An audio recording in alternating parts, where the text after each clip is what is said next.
Hello there and welcome to Black Jackal Gaming. We're going to take a look at the Dark Angels point reveal. The dataslate teased the Codex points that are going to be out.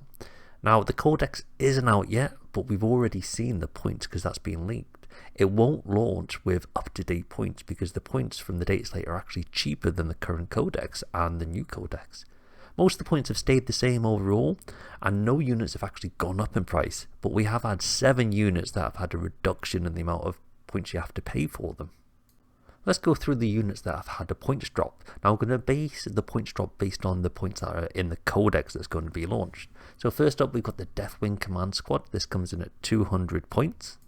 This is a 10-point reduction, which is quite nice, but we already know that the Command Squad is not in the Codex, so it's very likely to become a Legend Squad, so you won't be able to use this in competitive play. Next up we have the Deathwing Terminators at 190 points. They have a 15-point reduction in their overall price, and this is quite a welcome drop because it does bring them more in line with the rest of the Space Marine Terminators. You were paying a little bit of a premium just really to get that plasma option on them. Next we have the Lion, Lionel L. Johnson. He's coming in at a whopping 350 points. Now this is a 15 points reduction, but he is a really good buffing character with plenty of auras. He's great in melee and got 2 attack profiles, making him very flexible.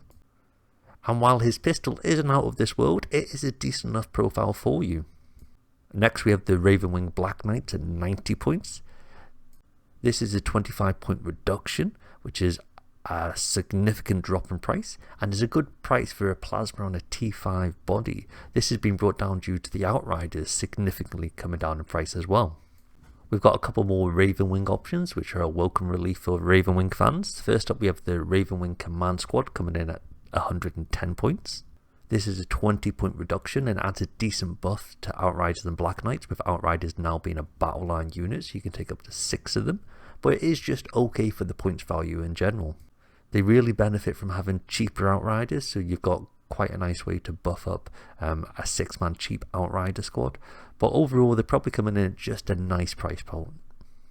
Next we have the Ravenwing Dark Shroud coming at 115 points.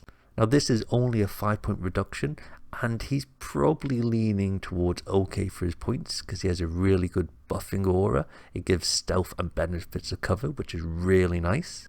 The problem you've got with the unit is that the damage output just isn't all that. You don't have many shots and they're quite low in strength and AP and damage. So for 115 points, it doesn't do an awful lot apart from being quite fast, having an invulnerable save and giving out the buff. If it didn't have the buffing aura, you'd probably see this guy coming in about 70 points. Finally, we have the Ravenwing Land Speed Vengeance coming in at 140 points. This is a 10-point reduction, which is quite nice. However, he is probably leaning slightly on the too expensive side. He's got a really nice shoot back ability for when he's been targeted, but you can only shoot back at the attacking unit that shot at you, and they have to be an eligible unit at that as well. Coming in with his plasma, his damage output is decent enough as well. He probably is slightly too expensive at 140 points, but still very much in the takeable range. Now the Dark Angels Codex hasn't been well received from the leaks we've had so far in the early reviews.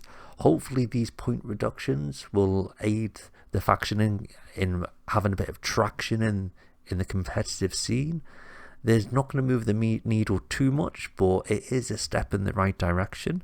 And come the next balanced state slate, if it hasn't been enough, I can see some more changes coming, potentially to data sheets at this, because a lot of the models are relatively reasonably priced. It is an elite army, so you don't want to be in the situation where you're leaning too much into hordes.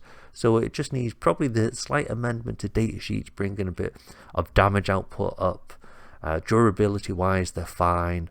A couple of the special characters might need their abilities changed a bit, like Asmodai. He probably needs just to be brought in line with a normal chaplain to get the most out of him. But all in all, Dark Angels are taking a positive step in the right direction. Check out these other videos from the channel, and I'll see you next time.